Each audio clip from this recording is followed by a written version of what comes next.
Alright. Inside the psychology of a man-child. What?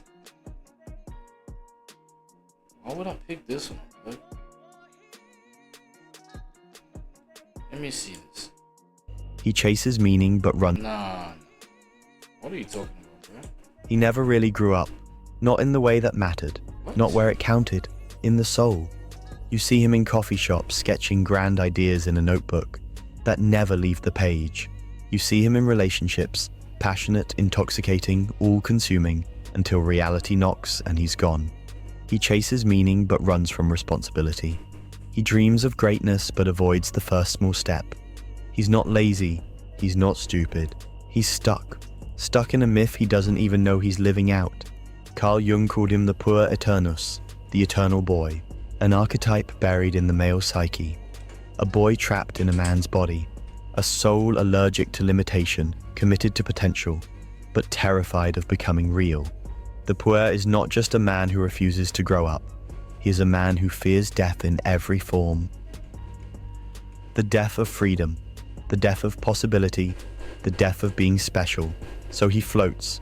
He keeps life in draft mode, never fully committing to anything, never grounding his energy into the world.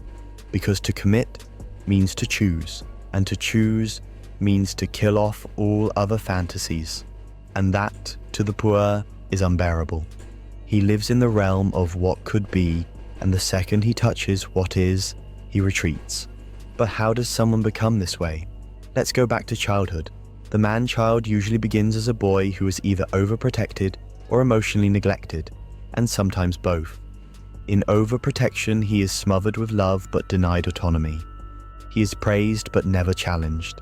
His failures are cushioned, his discomforts removed. He never learns to face resistance, because someone always steps in, so the world becomes terrifying, not because it's cruel, but because it's unfamiliar. Then there's the other version, the emotionally neglected boy. He's not told he's special, he's told nothing at all.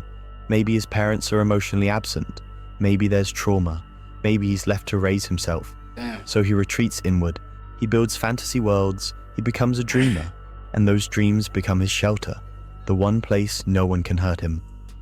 In both cases, the boy never completes the rite of passage into manhood.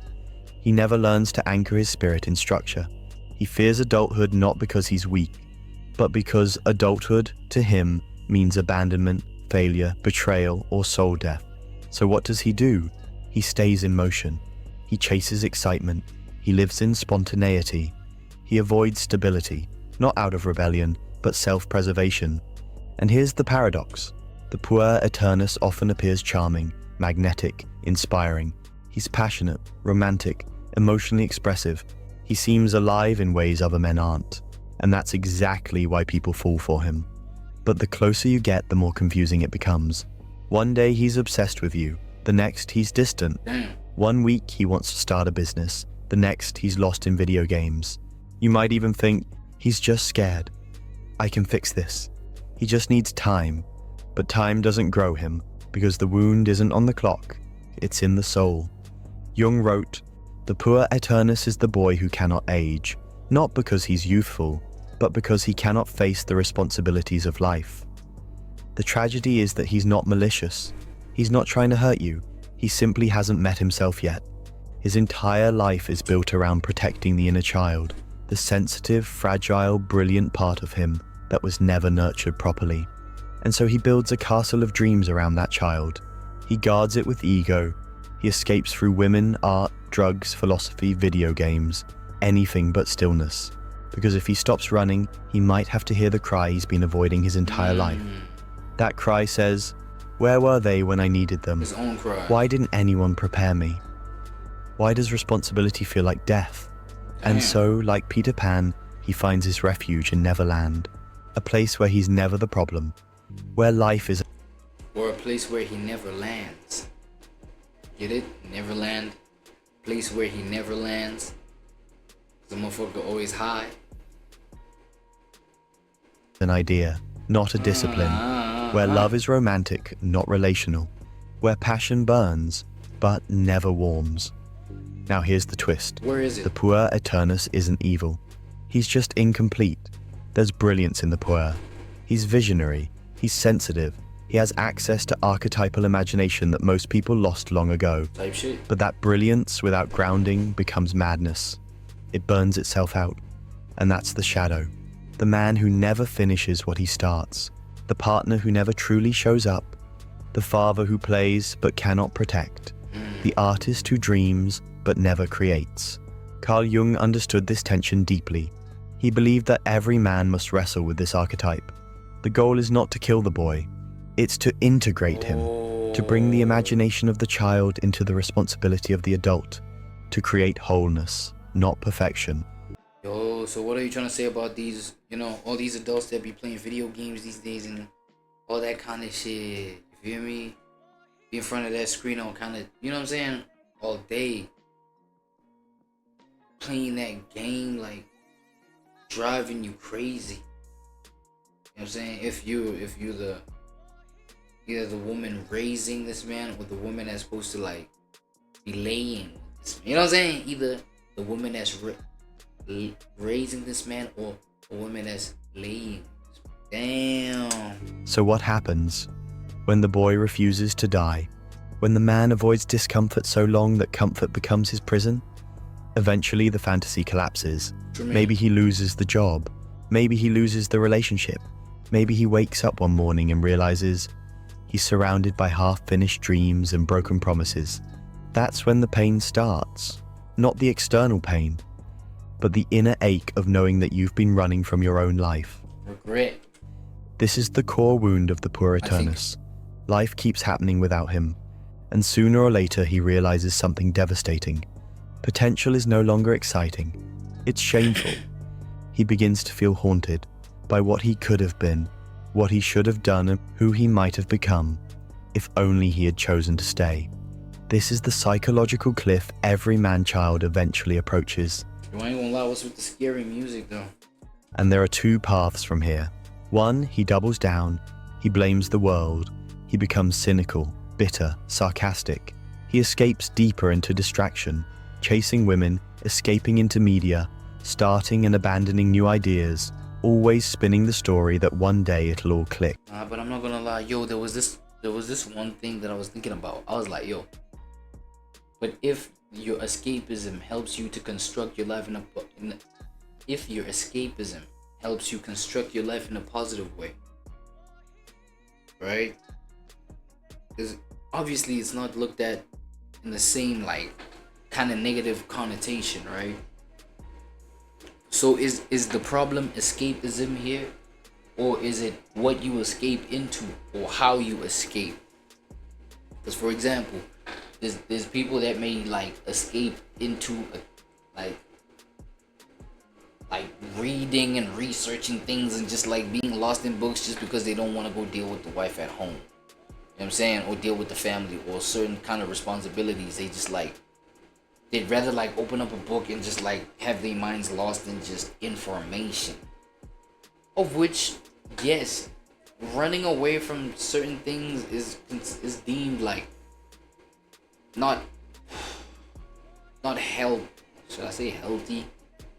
Or not the right thing to do, or like not the constructive thing to do. Like, you know what I'm saying? Running away from things, that is escaping from even responsibilities that you initiated. You know what I'm saying? You the one, it's your family, bro. What do you mean? Like, what do you mean you ain't trying to spend time? Like, oh, not this again. Oh, no, it's your wife, nigga. It's your woman. Just because, you know what I'm saying? Y'all going through this patch. Now she's, this.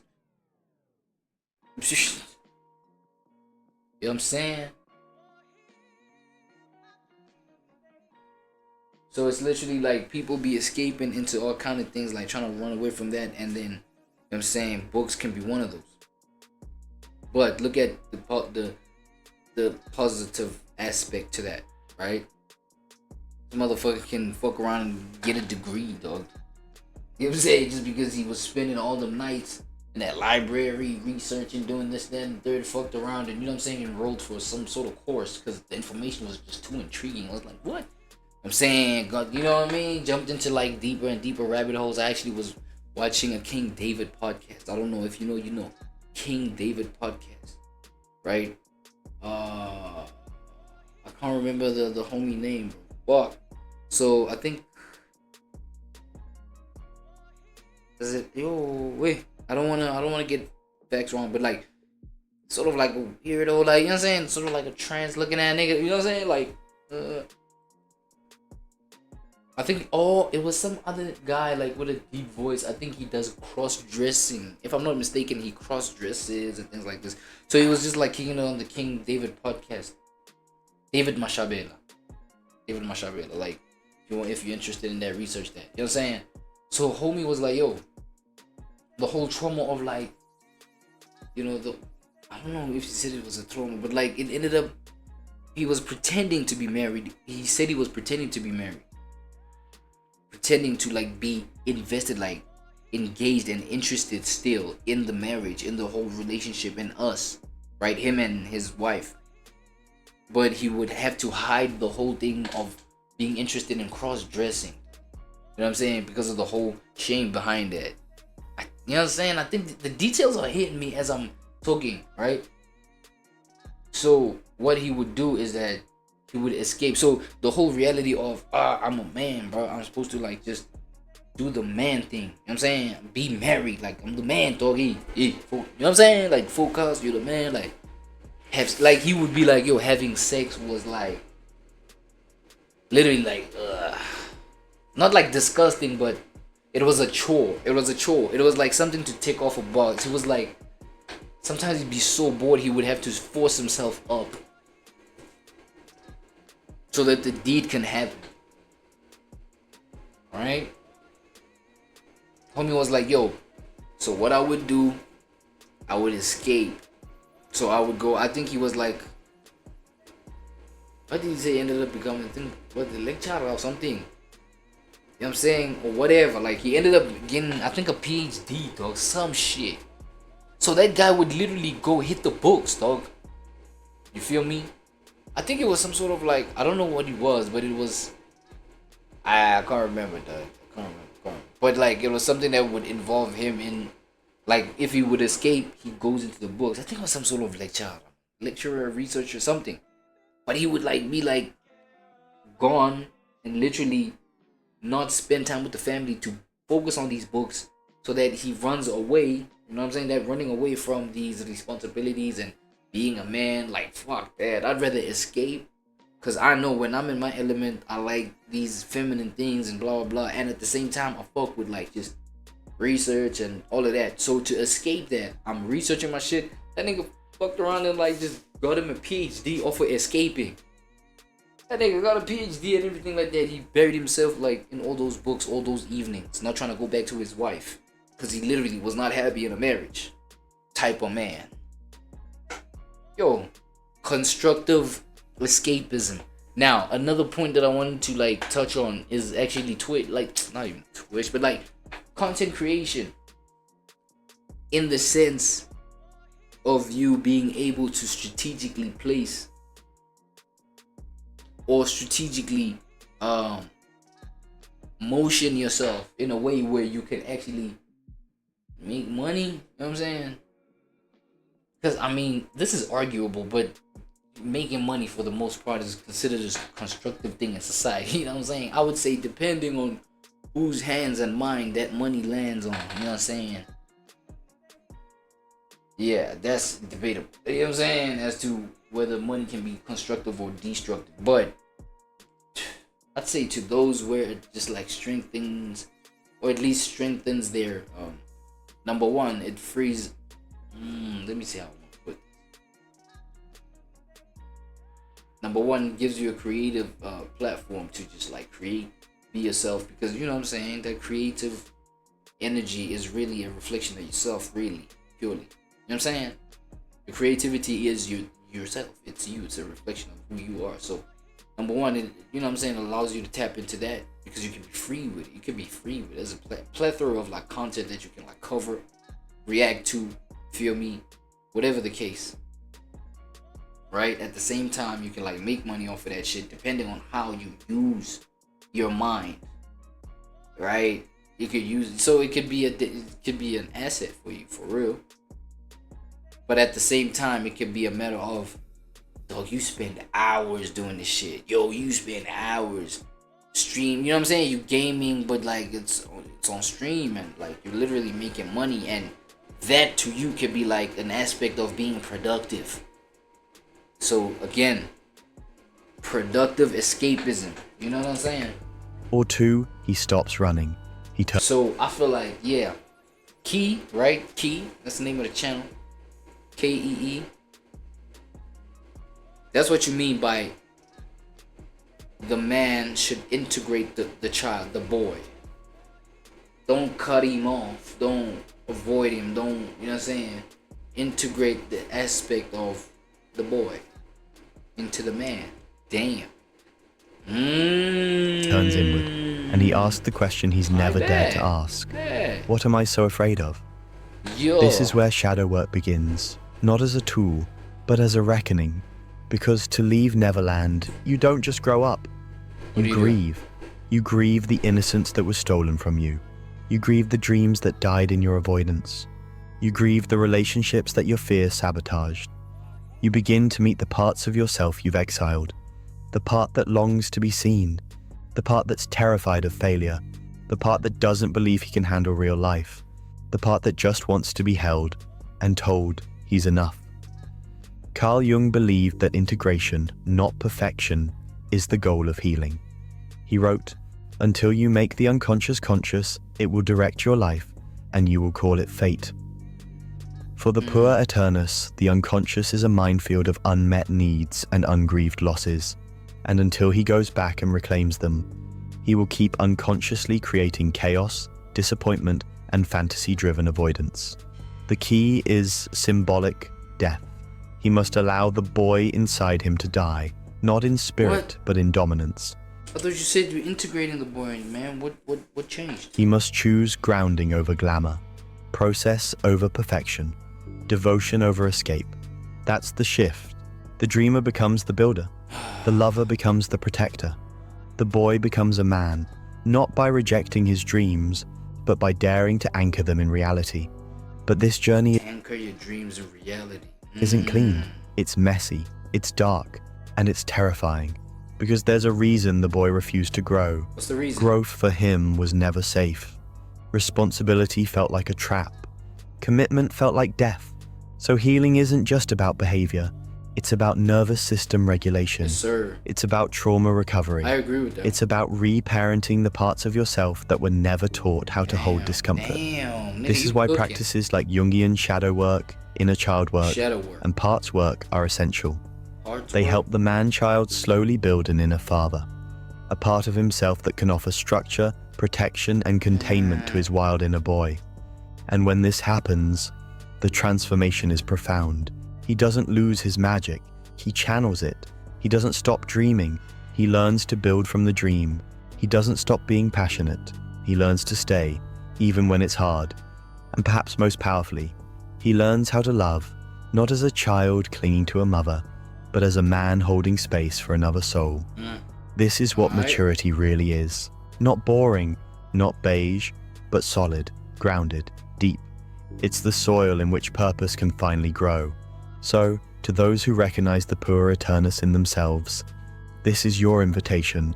You don't need to abandon your dreams. What's it called? Pure Eternus. Pure Eternus. You don't need to become someone Damn, I just chopped that up, didn't I? else. You only need to stop running from who you are. Yes, the world is painful. Yes, adulthood is hard. But avoidance is harder, because it slowly robs you of your soul. It is not too late. You can still become who you were meant to be. Facts. Not in spite of your pain, but because of it. And to those who love a man-child, understand this. He's not trying to hurt you. He's trying to survive something he doesn't have words for. You cannot save him. You cannot grow him, but you can choose yourself. And sometimes the most loving thing you can do is walk away and let him face the mirror alone. Carl Jung believed every archetype must be faced, integrated, and transcended. The pure Eternus is no exception. The boy inside you doesn't need to be killed. He needs to be fathered. And once he is, he doesn't disappear. He becomes a source of creative fire, love, freedom, and soul. not as a fantasy, but as a reality, grounded in truth. What's poppin', y'all? We're not done with Thug yet, but we're going to give him a little break to get into a topic I really enjoy, which is growing audiences. And I do a lot of this, or I've got some history with this. But this back and forth started between Stable Ronaldo, who is a part of FaZe Clan, who was originally a really big Fortnite streamer. He had a lull in his career. He joined FaZe, and then he got himself some motion again outside of gaming. And then you have Neon, who came up in the 2K community, but Aiden helped him out. He helped push him more into IRL stuff, and now he's gotten the biggest collabs I've seen, or nearly the biggest collabs I've seen from any other streamer. Like, he did a stream with Ye. That's very rare. Even Kai Cenat didn't get an official stream with Ye. Granted, that was a blackballed era of Ye, and streamers like Speed and Aiden have gotten bigger collaborations overall. But when we're talking about pound for pound for how popular Neon is in comparison to a lot of streamers, he's getting crazy collaborations. Like, he's getting NBA players, he's getting Iggy Azalea, he's getting all these other people, and it doesn't feel like there are a lot of Neon fans like there are fans of these other streamers. Well, a lot of this is clipping, and Neon has been known to pay clippers a lot of money every month. And this all started with a Stable Ronaldo giving his opinion on clippers. So I'm going to play you guys that first. The reason, by the way, I don't pay people isn't because I don't want to grow. I think paying people started with a Stable Ronaldo giving his opinion on clippers. So I'm going to play you guys that first. The reason, by the way, I don't pay people isn't because I don't want to grow. I think paying people and paying clippers, no offense, but get ready for the truth. People might get offended. I think paying clippers should be for smaller streamers trying to grow. I don't think it's meant for bigger streamers. I don't think it helps anyone. I'm going to be honest. I think paying clippers should be for smaller streamers trying to grow. I don't think it's meant for bigger streamers. I don't think it helps anyone. I'm gonna be honest. If you're already a big streamer and you pay clippers, I feel like it doesn't help you grow, right?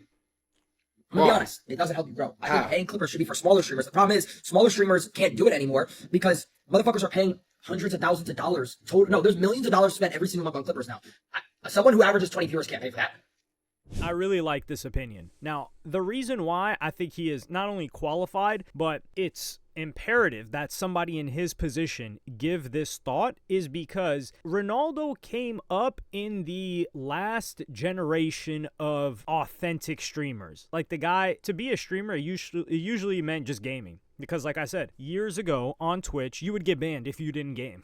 If you were not on a video game, you were getting banned. That's it. So, the majority of people that grew, they grew via, if they weren't on Twitch really early, we're talking early 2010s, like 2012, 2013, they grew because they got really good at a game. Or, yeah, they got really high rank in a game, they got really good at a game, and people within that community of that game would watch them. Now, I don't know if that was the case for Stable Ronaldo, because I remember he was a huge Fortnite streamer, but I didn't really play Fortnite other than, like, the first day it came out, like the beta, years ago, and I was like, this is not for me. But he came up in the game. So some people came up with entertainment, but that's very rare that someone sucks at the game and is just entertaining and people will watch them. Usually that person already has an audience and he's playing the game. But Fortnite blew up so much that it became mainstream and a lot of these people grew out of that. So Ronaldo, he's talking about it in the sense that if you are a streamer like an Aiden Ross, like a Neon, like a... Now, I wouldn't call them household names, but these guys have so much DDG. These guys have much disposable income that they can throw at clippers. And there's only so much labor, right, out there. So they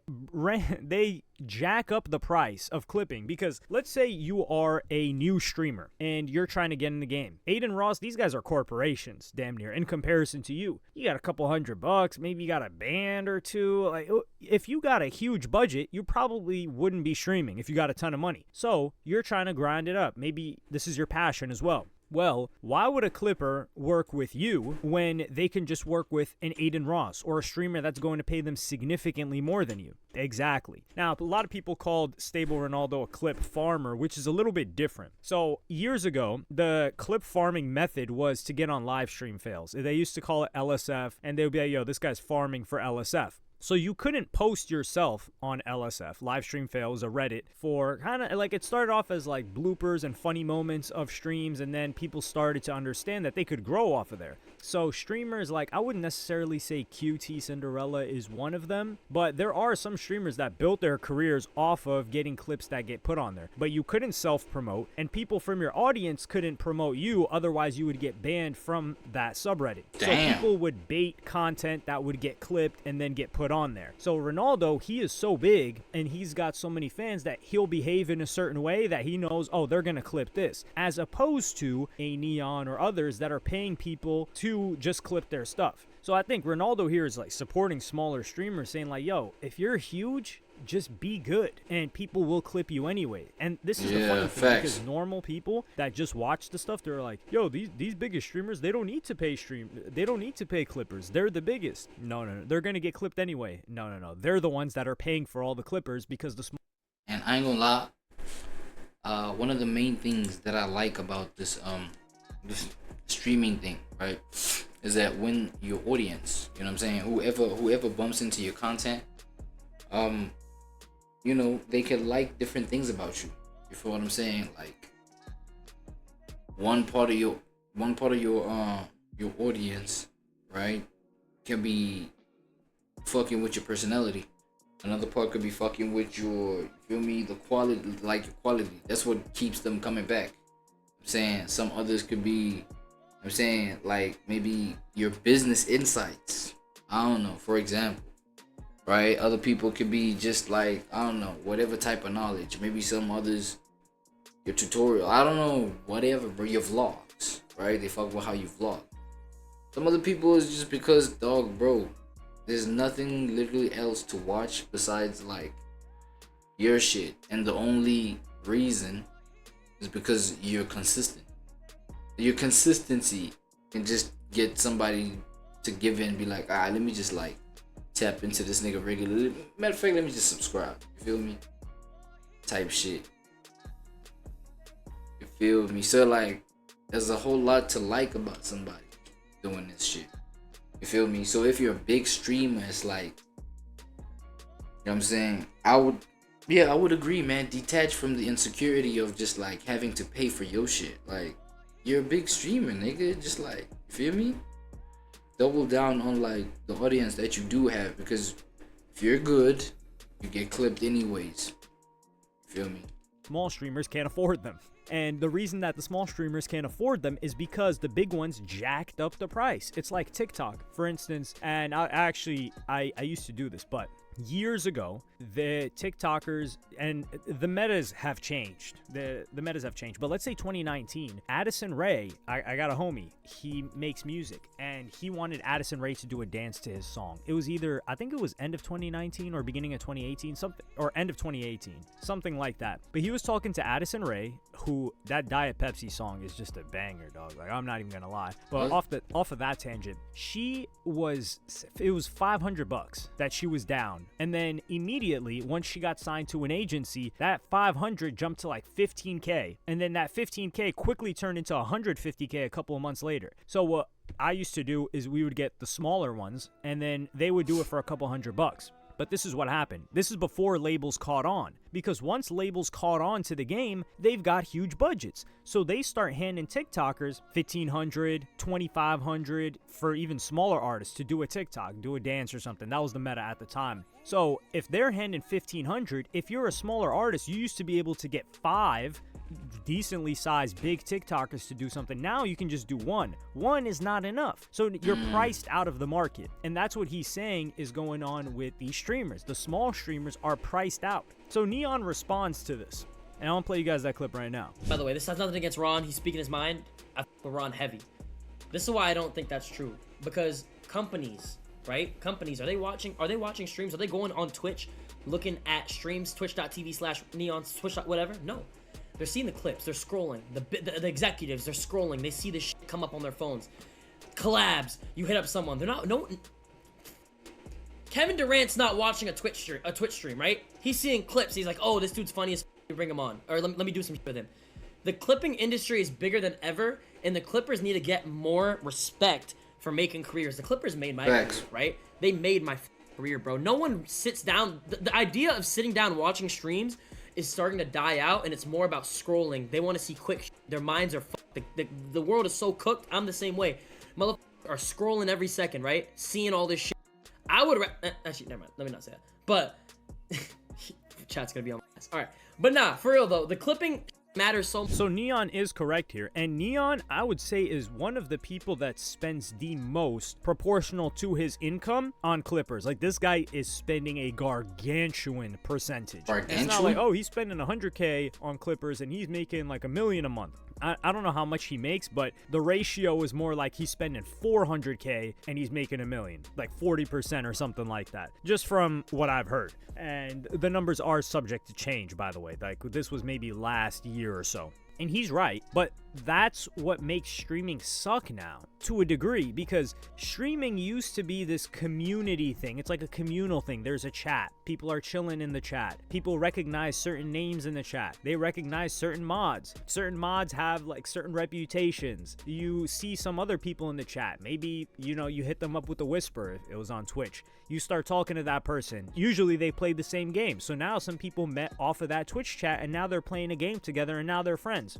And they're friends because of the streamer. And the streamer doesn't have this pressure because the way that Neon talks, he's like, yeah, people don't want to watch streams. So why are you streaming? And this goes back to this guy's streaming and with the intention of, okay, I've to get clipped, bro. And then you say like, you stream, and then obviously the people that fuck with your streams or whatever they fuck with about you, they'll clip you. They'll clip that. And then you get big off of that. So why stop streaming if that's what people gotta clip for you to, you know what I'm saying, get big, some shit. got to make the most clippable moments. So it's a whole script because they're basically saying, yo, we need to create a trailer, but the trailer it's not going to convert. Now the kids are watching this stuff. They're the ones that are spending the most of their time, but he is correct in that, dog, Kevin Durant, like these busy people, they're not watching this stuff. They're watching clips. And I'm in a similar boat. I don't have the time to watch streams that I did back in the day. I used to watch streams all the time, but I don't have the time to watch it right now. And a lot of it is kiddie content. But Ronaldo gives his own response to this. And I'm going to play you guys that now. Scrolling, they want to see their minds. The world is so cooked. I'm the same way. See, that's the problem, though. The biggest problem is motherfuckers are taking streaming and turning it into something that it's not. If you want to do that, go do that somewhere else. I'm going to be honest with you. It's agree and I disagree. I think the problem with streaming right now is everyone's trying to do too many clips to the point where streaming isn't becoming streaming. The whole point of streaming to me is engaging with my community. You're like, people are worried about companies seeing you making like whatever it is, and I get it. It's all a business at the end of the day. But at the same time, it ruins the fundamental of why you want to become a streamer. If someone's watching the stream, they want to become a streamer because they want to entertain, they want to do that. Like, I don't know, bro. It's a yes and a no. It's like a yin and a yang. You know what I'm saying? Like, I don't disagree with clipping is bad, but I also don't ever see a world where I'm paying $100,000 a month for clippers. That's never I haven't paid a single dollar to a single clipper, and look how far I've gotten. You know what I'm saying? It's like, see, this guy gives. I really like this guy now. The more that I'm learning about him, because he's giving such a balanced take on this. Usually, someone's got a more radical one-sided approach where it's like, no, streaming is supposed to be this. He's saying like, yo, I understand from the business aspect, but what are you really doing? You are not a live streamer then. You are a promoter. You are like a scripter. You are a director of a show that you're also acting in, because all you're thinking about is clips and you're spending a ton of money to promote it. So how many people are actually messing with you? Like, how many people do really enjoy your product? And what is your product? And if Ronaldo, I see this guy Ronaldo's clips everywhere. And I'm not even on TikTok like that. I started using the application like maybe a day or two ago because I need to stay tapped in. Like, culturally, a lot of the stuff is happening on TikTok first. And that's just the game. You know, you got to get with the times. But for Ronaldo, he's always getting clipped, and it's because his content is that entertaining. So if this guy is getting, and this is the thing, these guys are getting more viewers than Neon, but Neon's getting bigger collabs with bigger people. And are people really watching Neon for Neon, or for who he has on the stream, or who he's going to interact with? And you get into this situation where you're dependent on these clippers. And I think Ronaldo's saying like, yo, if you were nice like that, and I don't think he's disrespecting Neon because they're cool, but he's saying if you're you're nice like that, people are just gonna clip you anyway. Like, Yeah. people want to share a really funny that makes moment. much more Especially sense. if you've got a tight community, they're going to share that moment, and then that person's going to share that moment if it's funny. I haven't really seen a funny Neon clip in quite a while. Most of it is, okay, it's just like a dull thing. And to be fair, like Stable Ronaldo, not everybody can get smacked by Bradley Martin after trying to take his hat. You have to share something like that, right? Like, that is one hell of a clip. But that guy, he engineered that clip and how viral it went, and he didn't pay for it. Like he said he never paid for clippers. And I think that's more organic streamer. Now, I just feel bad for the up and coming streamers because you got to do the most, and you got to come into this game with a budget. That's never been a thing in streaming, and that is not a thing on YouTube. And that's also why I love this platform so much. R.I.P. Susan, man. I get sad thinking about that. Yeah, I don't want to go down a side road. man. So I'll wrap this video here. But let me know what y'all think in the comments. Like, subscribe, and hit the notification bell if you enjoyed. And I'm going to see y'all on the next one.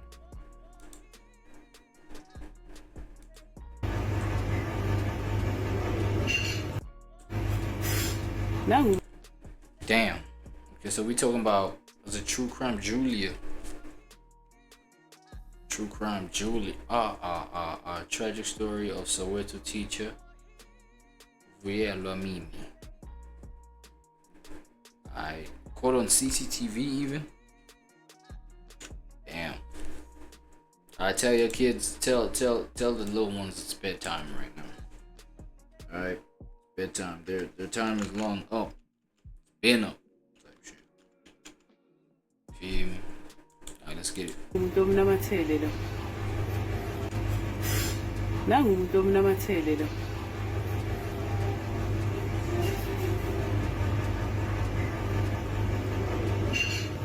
we have to long guy.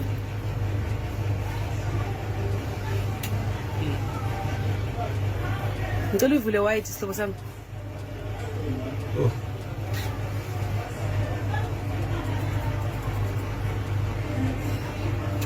Upla.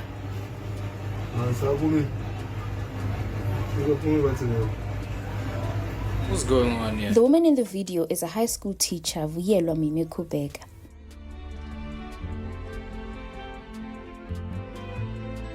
What? They're groping her. What are they doing to her? She had just met this man on a night out at this pub, and they are chatting, they are drinking. Pop. Even the last one was Diamond Skral, Murder. Happened at a tavern. Imagine. The slave queen that got offed. And they're about to wrap up the night and leave together. Right. A few hours later, It's like these kind of environments are the breeding ground. Mimi was found by strangers. She was sexually assaulted, injured, and she was also shot with a gun. She was in a lot of pain, but she managed in that state to crawl to a place where people could find her. She asked for a pen and paper from strangers and write down her details. The man in the video is Bongane Twala. A few days later, he was arrested for her murder. This is the story of Vuyelwa'S.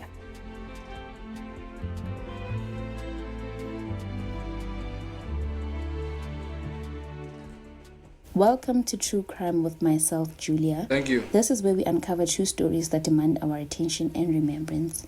Today's case takes us to Dobsonville in Soweto, where a vibrant young woman named Vuyelwa'S tragically lost her life under horrifying circumstances. This is one of those cases, there really isn't much mainstream media coverage at the moment, so may God please bless her friends, sisters, and community who are doing their best to make sure that they talk about her story as much as possible on their social media under the hashtag Justice for Mimi and Justice for Vuyelwa. Your efforts are truly not in vain, and hopefully justice will prevail. But they said they caught the guy, miss. The guy that's suspected, they caught him days later, miss. So what? That's the justice, miss. So let us get into the story. Let's start by understanding who was Mimi. There's so much you should know about Mimi and her passions, her dreams, but the information we have is very limited.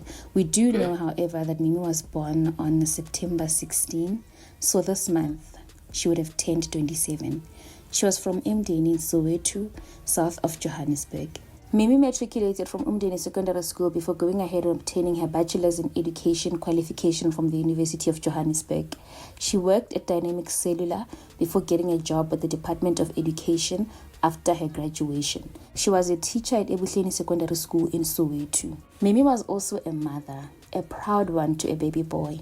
In one of the posts she shared on her social media, "Oh Sana, you feel her love for her little man." As a mom, when her son was starting off in school, and Mimi was there on social media looking for reviews for the best school for her child. And then she finally got one, and on her son's first day at school, she was posting his cute pictures in his little uniform on his first day, and Umfanake, he's just smiling, so bright. He's happy, and it is just so heartwarming to watch. But why was she deleted? On August 3, 2025, Mimi, like any other young person in this life, she went out for the night just to relax and let loose. She met a man on her night out at a pub in Umdeni, and on the video footages that we see, please note that these were shared by her family on their social media pages. This is CCTV footage which was taken from the pub. So in the footages, you see Mimi's encounter with the man, who is Bongane Twala. It looks like an innocent boy meets girl at a club, and they like each other. They talk for the night. Nothing wrong or weird there. We all do it when we go out. If not all of us, then most of us at least. The two are seen talking. There are moments where they are really close to each other and they look comfortable. He goes to the bar, assuming he is getting drinks. They sit, they dance, and then when the night is done, they leave together. It is not yet clear what happened in between the time they left the pub and when Mimi was found.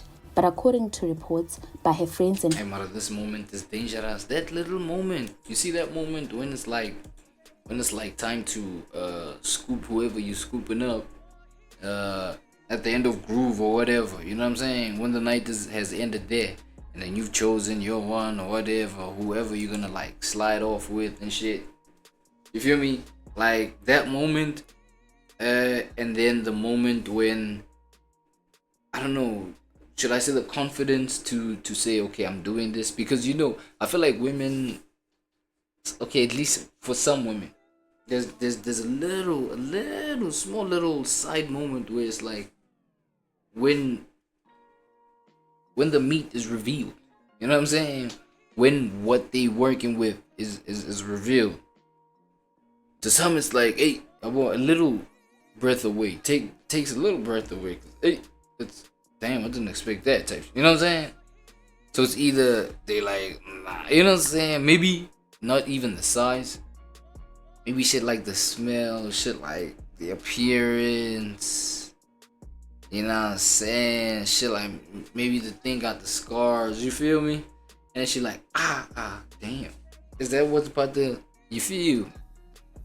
Is that what's about to get into my guts? Is that what's about to get into my throat? Like, pause. I'm talking about like the woman saying that, right? She sees this and then she's like, yo, nah. And then it's like, now she, maybe not even like direct, like, no. But, you know, trying to play it off, trying to do the hard to get there and trying to, you know, switch up the plan. Oh, shit, you know, emergency call, or whatever the case. But end up saying, nah, I don't want to do it anymore. That moment, from when we leave the club or whatever to the moment when, okay, you know, we deciding to really go with it. And then when things turn for the, you know what I'm saying, when, especially the guy does not get what they want, oh my god. It could literally be the worst case scenario for, like, with anybody. You know what I'm saying? Mimi and Bongane went in his car. He allegedly forced himself on her, oh my god, sexually assaulting her. He then shot her, drove to a dumping site at Dobsonville. Wait. Say that shit again. Say his car. See what happened in between the time they left the pub and when Mimi was found. But according to reports by her friends and family, Mimi and Bongane went in his car. He allegedly forced himself on her, sexually assaulting her. He then shot her, drove to a dumping site. Why did they get into the car in the first place when it's a situation where he's the one that's gonna have to force you? I'm saying, she must have been also forced into that car then. You know what I'm saying? Also, because like to be like moves yeah like and so and then why is he forcing himself? I'm saying. So like something has to be consistent here. Okay, let me see. And then dumped her out of his moving car. Bongani allegedly took her phone with him and left her to die there. Mimi then crawled from the dumping site to a place where people could see her. She crawled until she arrived at Azalea Road, just before the Sasol garage next to a bridge in Dobsonville. That is when the strangers saw her and went to help. A motorist who found her said he believed she had died but realized that she was still breathing. She was so badly injured, but in that state, Mimi asked for a pen and paper. She wrote down her details. The motorist then, with the help of community patrollers, helped get Mimi inside his car and he drove her to Leratong Hospital for an urgent medical care. Unfortunately, Mimi was pronounced dead upon arrival at the hospital.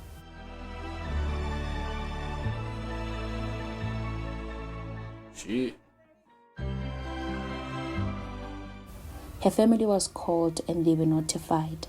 News of her passing went viral on social media as a manhunt for Bongani, or at the time, he was only identified as a man who was seen leaving the club with Mimi, was launched.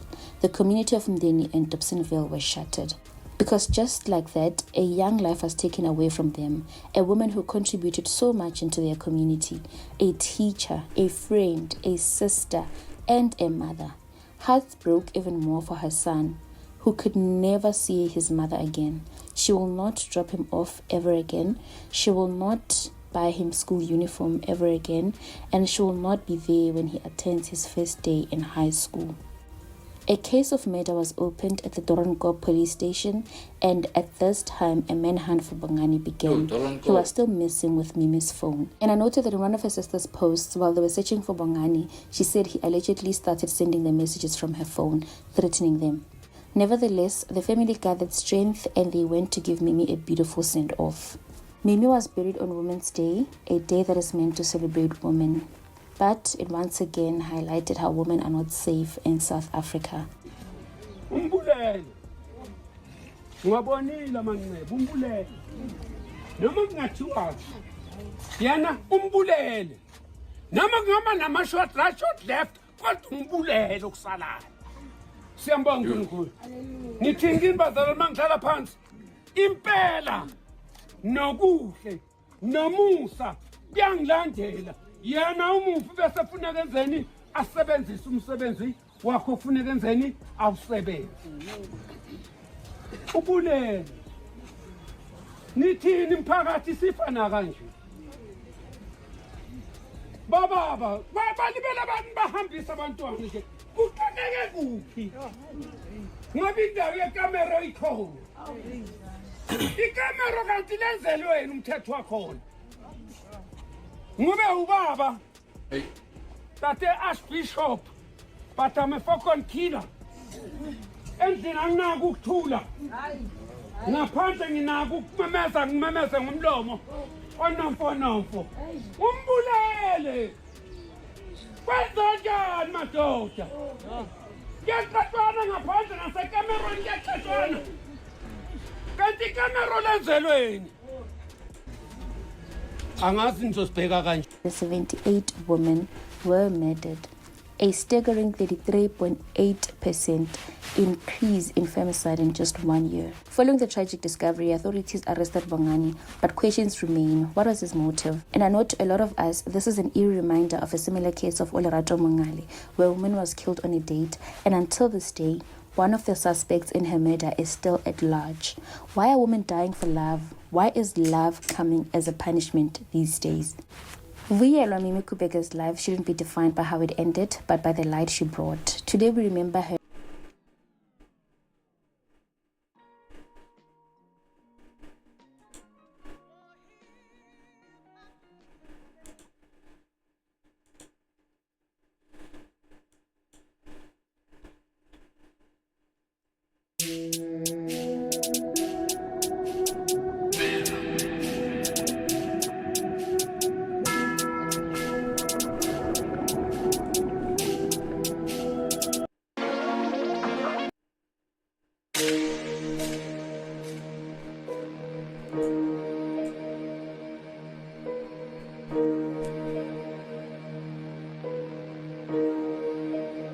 Okay,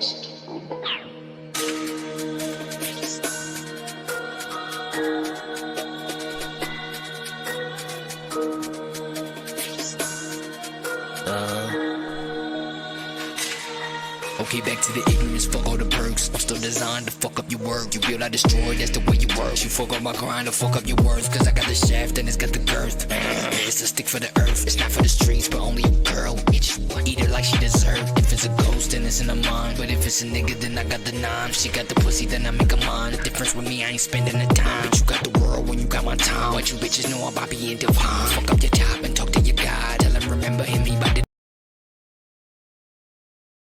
make you up, make you leave, make you eat, make you huddle up. How you fuck with a bitch, I don't suck it up. How you claim me a trick, you ain't got enough. Motherfuckers still living, they got it tough. In the shadows, they moving, they make it rough. You ain't wanna be the one to be on the puff. No smoke. Pound for pound, blood for blood, round for round, hound for hound. 1 for 1, underground, gun for gun, crown for crown. 1 of 1. Later they gon' wanna relax in the morning. I don't give a fuck about the caption with darling. Talk to whoever talk to me first, I ain't calling. Build with whoever builds what is worth, but I ain't stalling. If they stick you up, how you break them down? Pour some in your cup and smoke them like that loud. Pickle, eaty, nutty, just please don't make a sound. Just wanna see you bust, satisfy my eye, yeah. Ghost face when I kill him, slow pace with the venom. Hit him, drill, no face to the villain. Cold case when I get him, fill him, shit him. Both eyes on red, more ties, more bread. Slow vibes on cold nights, no bed. Fuck price, fuck feds, yeah, yeah. Dang. I'm absolutely fine by my long. So what the fuck you want in here? No shortcuts, it's just grown up. This is happy shit we do with no effort, give no fuck. So she high and dry, cause it's no pussy, no donuts. Broke your ass outside that house, stop hiding your ass in the condo. What the fuck you think we own us? None of us tryna die, bro. So we out here raising boards, this is real life, not a slideshow.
Okay, back to the ignorance, fuck all the perks. I'm still designed to fuck up your work. You build, I destroy, that's the way you work. You fuck up my grind, to fuck up your worth. Cause I got the shaft and it's got the girth. It's a stick for the earth, it's not for the streets, but only a girl, bitch. Eat her like she deserved. If it's a ghost, then it's in her mind. But if it's a nigga, then I got the nine. She got the pussy, then I make her mine. The difference with me, I ain't spending the time. But you got the world when you got my time. What you bitches know about being divine. Fuck up your top and talk to your God. Tell him remember him, he bout to die.